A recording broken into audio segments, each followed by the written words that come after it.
All right, Fletcher Wheaton here. Carlos Jimenez. Carlos Jimenez, Presidente. Today we're going to be talking about a couple things, but just going over the areas of Baja California Sur. Carlos has been here for a while, so knows the area. Quite a bit. I've been around. Looking forward to get his insights. He'll post a really cool dive spot or something remote. I'll ask him where it is, and he keeps some secrets. But Charlie knows the peninsula very well, so we're going to do a quick overview of a lot of the areas. For the book I'm doing, this is broke down by the 32 states of Mexico. Do you know which state has the least population? Baja Sur. Baja California Sur, where Cabo is, where we are right now, is the least populated. It's under 1 million as of the 2020 census. I think that's going to be more at 1 million right now. Yeah, but there's still like a lot of land that's like if you had to go from Cabo up to the top of Baja California Sur, and just so people know this time zone is, they're different time zones, right? Well, now it used to be different time zones, but now it's the same. Okay, yeah. all right. You know, they changed. So we don't have daylight savings. Yeah, before so it was. we don't have like the difference between mountain time and. If you went up from Cabo up to the, halfway right here where Baja California Sur ends, how much percentage would you say is land and how much is developed? I mean, developed probably from like the whole state, like probably maybe like 5%. Yeah, exactly. I mean, a lot of it's desert. You wouldn't even do it anyway, but there's just so much here to be developed. And in 1980, this was like a fishing village, 10,000 people. Now, Los Cabos of this census was 350,000. I think that number is probably closer to 400 right now. Yeah, it's not that long ago that actually that it wasn't even a state. Like it was just like this is interesting. Nation, This is interesting. So the last two states were Quintana Roo and Baja California Sur. The last to become states. The last two areas to become states. Yeah. Now you know which one is the last one officially registered? Baja California Sur. No, Quintana Roo, because they went into alphabetical order. Okay. So they did Baja California Sur first, and then Quintana Roo. Yeah. Fun fact from Eduardo Tapia on that one. Not that that's going to help anybody here, but I mean, it was just like land of the nation, basically. Yeah. That's a lot of like ejido stuff. Okay, so let's get on to Los Cabos. So people know this is Cabo San Lucas and San Jose del Cabo. The joke I've heard is Cabo San Lucas is the small town with the drinking problem, and San Jose del Cabo is a small town with an art problem. They're completely different, but this is what a lot of people think Los Cabos is like San Lucas or San Jose. It's both municipalities. Think 400,000, so 50% of the population of Baja Sur here. World-class airport. What would you say about, just the differences between Cabo and San Jose? Well, just like one of the big factors, I think it's like you can start off with the topography.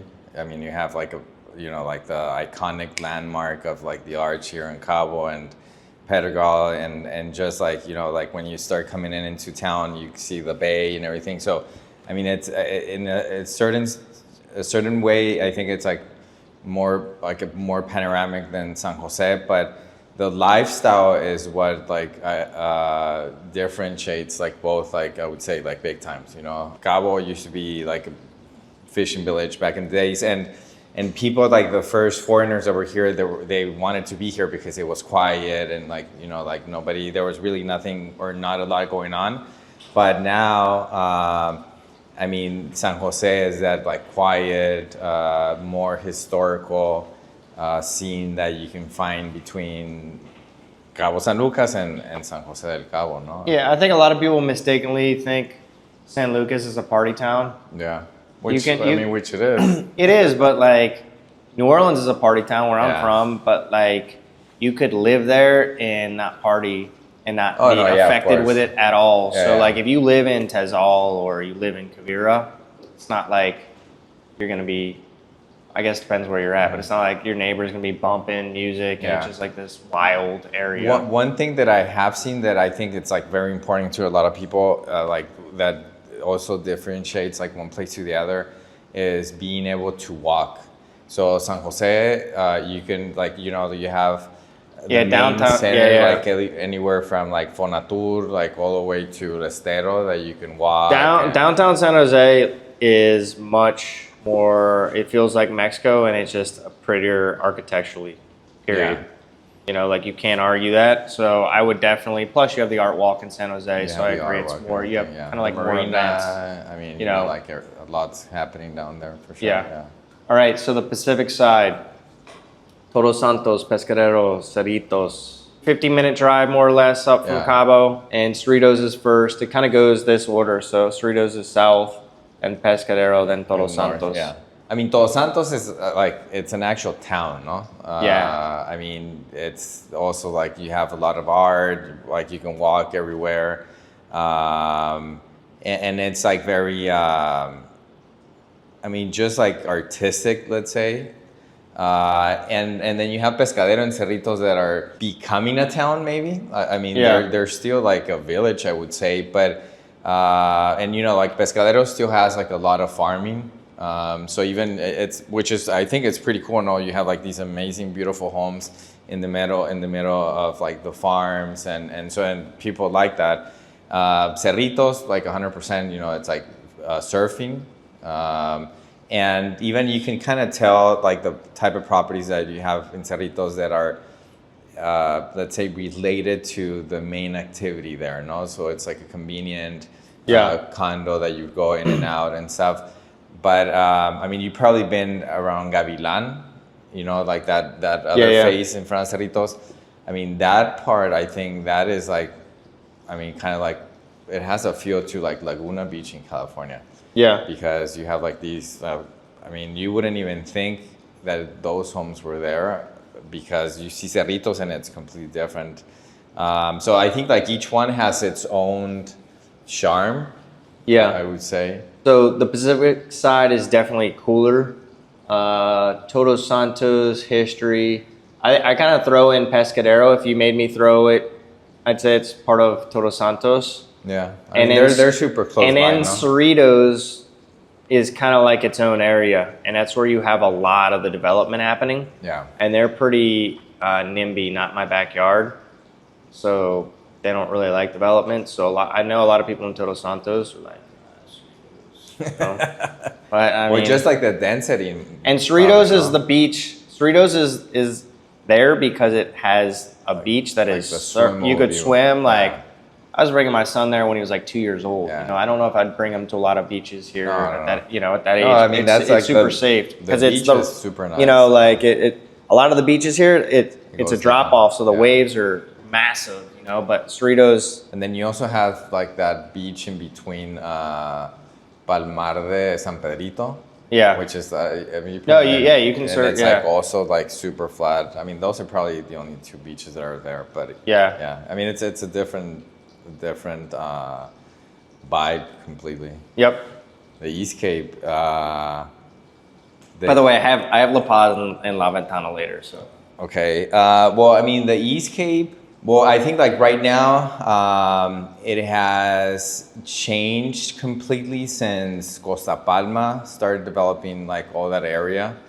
I mean, it's just like it's opening a new front for the East Cape completely, no? And I feel that, like honestly, like I don't think that's gonna take that long for the road that takes you from Puerto Los Cabos like all the way to La Ribera to get like, well, there's sections being paved now, and I mean it's just like it's still a lot to.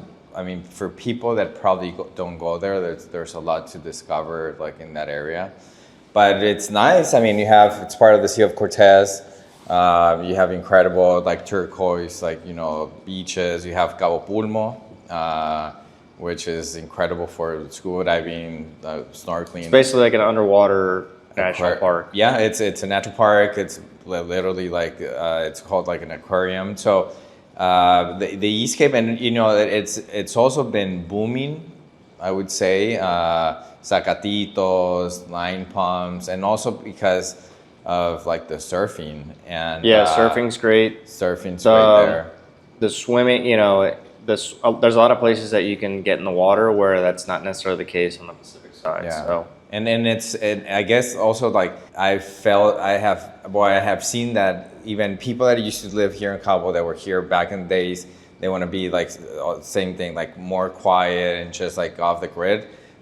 They go towards the East Cape. Yeah, it's going to inevitably get developed out, but the lack of infrastructure mainly. It's rare to have paved roads, which isn't such a big deal. Yeah. But it's rare to have all three of paved roads, electric, and water. East Cape is inevitable, you know, going all the way up from where the paved road ends, coming from San Jose at Playa Tortuga. You said all the way up. You know, you got Los Barriles there too, which is another pretty. I mean, Los Barriles is. It's active. I mean, you might say it's not that developed, but it is. I mean, you have all the utilities you need, so it's just gonna continue. Which I mean, there's really. I mean, for my, just like like interest in activities, there's really not a lot to do except like you go to the beach and fish. Well, no, like in the wintertime you have kite surfing there. Yeah. But now, like, I mean, even it doesn't end in Los Barriles. No, like now it's like moving towards El Cardonal, and like even further east of Los Barriles, Punta Pescadero, and all that area. I've seen that like it's been also like pretty active. Yeah. Like so it'll be interesting. Like people would be shocked that you have a coast that beautiful in 2025, 2026, that undeveloped. Yeah. Like the first time I was like, what is going on here? I was like, how is this not anywhere else in the world? You know, like that. It's like the California coast and like, you know what I mean? Yeah, it's over 100 years ago or something. You got a lot going on in La Paz. What do you think about La Paz? Well, La Paz more Mexican national market. Yeah. It's limited flight traffic, but that you're starting to get more flights. More flights. They just opened a new one from Los Angeles to La Paz, which I think like that is going to just like activate, like more airlines are going to start coming in. So I mean, La Paz, like La Paz is the capital of the state. And it's been like a dormant city, like for like almost, like, I don't know, like for the last few years. But let's say, I shouldn't say the last few years, because actually like the last few years is when it's been just like started to activate with a lot of development, a lot more like affluence from Mexican tourism, like wealthy Mexican tourism. A lot of like very wealthy Mexicans have their yachts there instead of here, because here is obviously more expensive. And honestly, well, like in that area, you have a lot more to see. You have and you can just kind of like hide out, dude. So you wouldn't even know that. I know, for example, like Mark Zuckerberg was there on his yacht like 2 years ago, and nobody knew. Nobody knew. Whereas if he's in Cabo, everybody's gonna be like, "Oh, did you see?"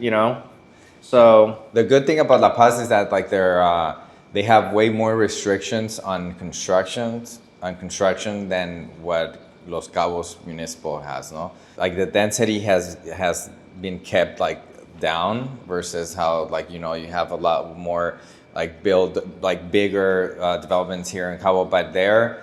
I mean, you have like the boardwalk, which is incredible. You have Balandra, which is like a worldwide renowned beach. Wonders. And one of the cool things of La Paz is that like there's a very strong community that looks to take care of like all the natural resources that you have in the area, which is like Balandra and like a lot of like the national park, the island Espiritu Santo. I would say like almost any place like any tourist destination that offers all that, like eventually it'll start growing. And right now, I mean, there is like a wave is coming in, but still prices are very accessible. Prices have risen a lot though. They have risen a lot, but they're still reasonable. There is a lot of development going on. It's not at the scale of Cabo, but you do have a lot of like condo and it's like you were saying, 20 unit condo towers, so not like units. Huge. They do have some bigger ones, but La Paz is heating up. By the way, it is probably one of the hotter. La Paz is easily 5 to 10 degrees warmer than it is in Cabo. It's crazy. It's So- crazy hot.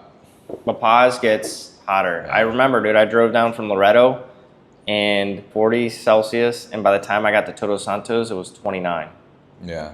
And I don't, like, this is just on the car, but it was the swing in temperature just going from the Pacific to the hottest part where La Paz was Yeah. pretty drastic. But you know, like that's actually like that's a very unique thing that you can be from La Paz to Todos Santos. It's an hour, and so Yeah. like you can literally go to Todos Santos, and you know, like it's completely No, that's what I'm different saying. weather, You and got it's nice. so many different little worlds here. Yeah. Speaking of another La world, Ventana, that's an interesting one. La Ventana. So La Ventana is super windy in the winter, kite surfing capital of the world, and I didn't know this, but apparently that's not a cheap sport. You have a lot of like tech money kind of coming in. La Ventana is beautiful.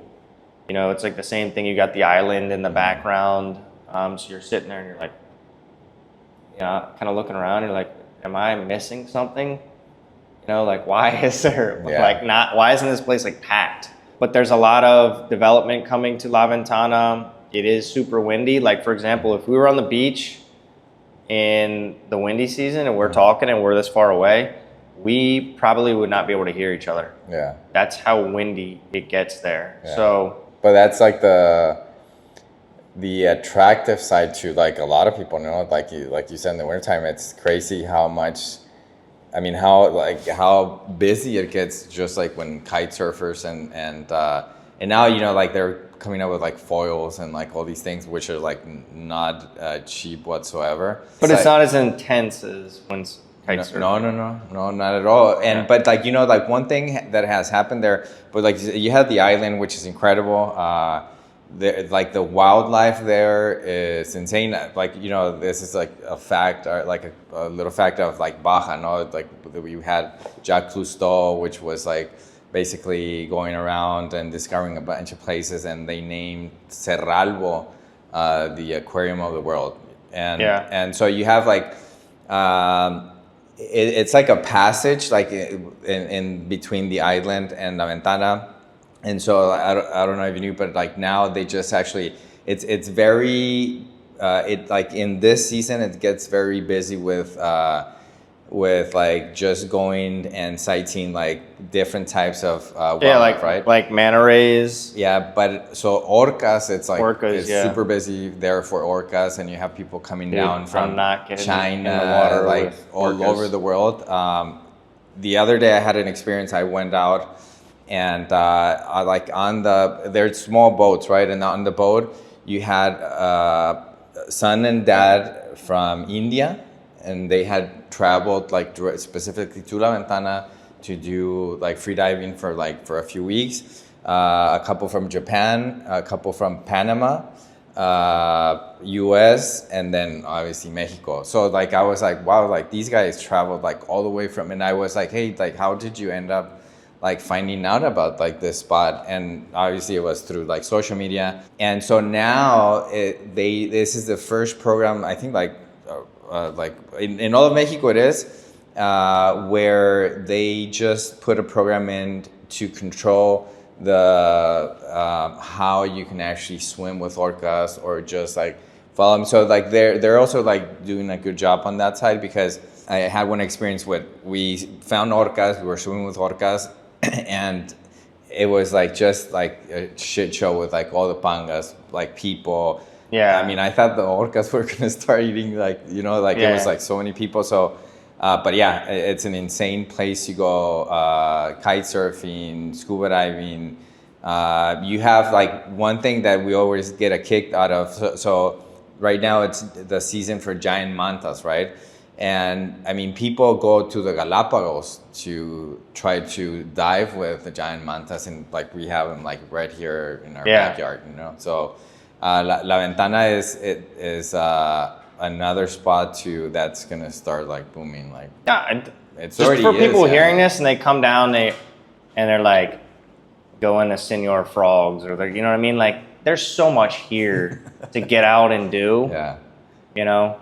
And I mean, I'm not telling you to go swim with orcas, dude. Like I'm certainly not doing that, but Anyway, it's like that like just that aspect. I think it's like very it's funny, no, because unfortunately there is people that come down to Cabo and just go into like their all-inclusive hotel and like never come out of the hotel and really never discover like everything that they can actually experience here. So Loreto is about a 6-hour drive north of Cabo on the Sea of Cortez. Limited flight traffic.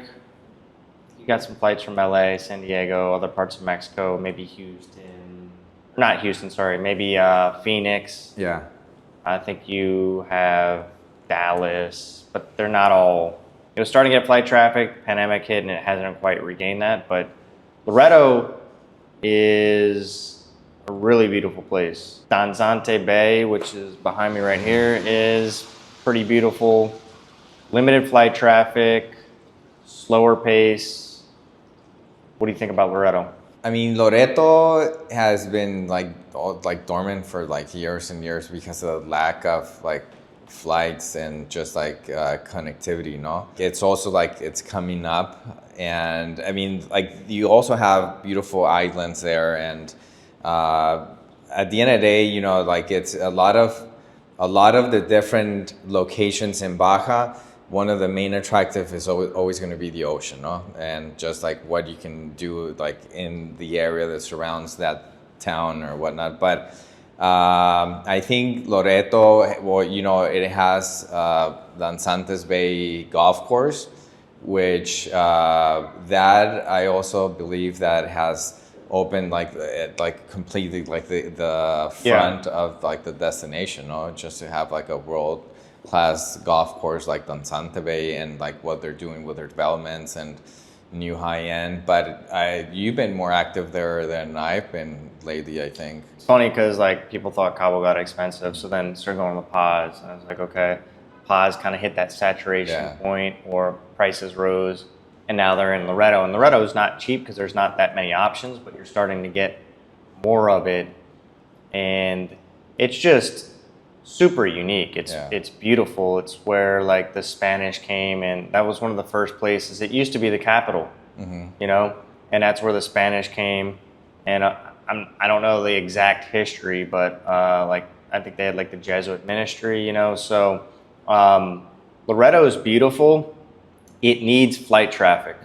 It needs flight traffic, but there's a lot of people that would love that market, especially like an older demographic. But let's just say I had a guy that wanted to go to Loreto, and he was in his 70s, and he was coming from Houston.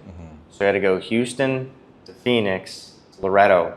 So he goes Houston to Phoenix, which is already kind of a pain in the ass. You can come here twice a day from Houston. And when he gets to Phoenix, they canceled the flight. So he had to do an overnight in Phoenix, and then came here. So I met him like 2 days after he arrived, and he's like, I'm out. You know, he's like, I'm too old for this. I can't be, you know, like my time is the most important thing right now, and I can't be going through this. You know, going to Cabo is so easy. The guy who did Danzante was telling me that, you know, in 1 week, you know, like you see this, like, you know, private jet come in, Bill Gates, then right next to it, Zuckerberg. You know, so and I'm saying this because why would they be traveling there? You can go there and like nobody knows you're there, but it's beautiful. I call Loreto for me, it's like Baja California Sur had a baby with like Mediterranean Greece. And like the drive there, like the mountain dude, range, the last 45 minutes, it's like incredible. when you go from Ciudad Constitucion and you drive down, dude, I felt like I was in that Roadrunner and Coyote cartoon, man. Well, that like, or it like is Jurassic Park or something. Absolutely insane. Like it is beautiful, but they need more flight traffic. And we've done this. Like me and Noah would go up and we do videos. Nelly, who works up there for our office, she's like, "Hey, swing by Costco and get, 20 steaks." And I'm like, "Y'all don't have a grocery store?" You know, so when you start talking about hospitals, things like that, everybody says they want that until they get there. Of course. You know, and then I know people that were in Loreto. One of our agents, her parents were in Loreto, and they ended up moving back to La Paz. Just it was a little too slow. So a lot of people want that, but, just go check it out. Yeah, but like the interesting thing about that is like how like, you know, we started talking about like Baja and the state and everything. So, and like how little it was populated, but now like, you know, like they're either moving around East Cape, Pacific side, La Paz, and then they're moving up to Loreto. And, you know, like right up Loreto, you have Mulegé, which is like insane. I mean, like it's like you're in the Maldives or like, I mean, a different place, you know. Most likely it'll stop in Mulegé because after that, you really don't have anything on the Sea of Cortez. You move up to the Pacific, which is not very interesting. But next thing you know, like, you know, it's gonna be like populated. Another thing that I don't know if you've heard or you've seen, there's a road that comes down from San Ignacio, and it cuts to the Pacific, and it's paved like quite a ways. And then it cuts to the Pacific, and then you come out in San Juanico. So that road, once it's completely paved, you can actually like you would, if you're driving down from like San Diego down to Cabo, you would actually save like hours drive coming down towards that area. And also like, you know, San Juanico has been starting to also like be active, like land parcels have been sold. So yeah, like once that road is connected, it'll make that Pacific side also start booming. So I think that eventually will be just another. like it's going. Yeah. It's only going one way. Just doing it sustainably. So I got my last question here.